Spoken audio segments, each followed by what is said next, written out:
2001: A Space Odyssey is a film by Stanley Kubrick, released in 1968.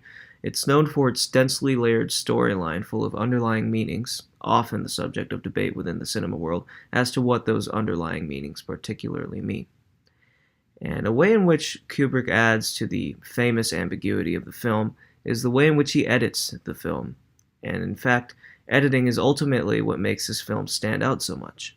And there are a couple things used by Kubrick, contributing to this kind of editing fame. The first of which is the average shot length, which is very much worth noting because it averages around 13 seconds. Now, that's pretty long, and this ultimately contributes to the editing rhythm, or as David Barsom and Richard Monahan put it, the pace at which the film moves forward.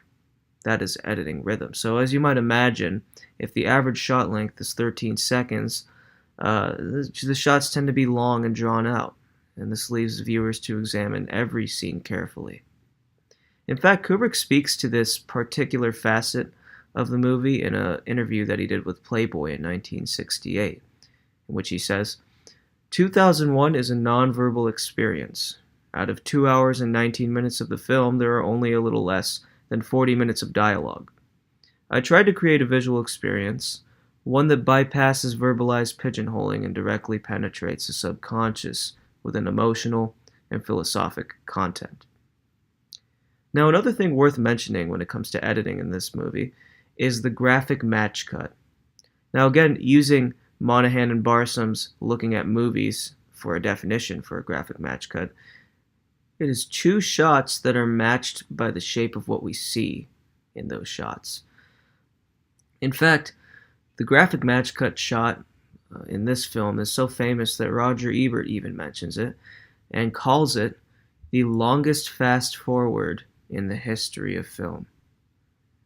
It is a scene in which an ape throws his newfound weapon in a bone up into the air, which then cuts to a white long spaceship.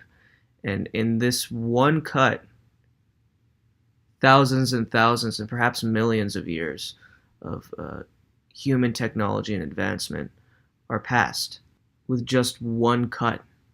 And those are really the things that set this film apart. And it's amazing how Stanley Kubrick, by saying less, says so much more with this film. And I think that's on top of all of the editing techniques that he uses, the ability of Kubrick to say less but somehow say more within his movie is just brilliant.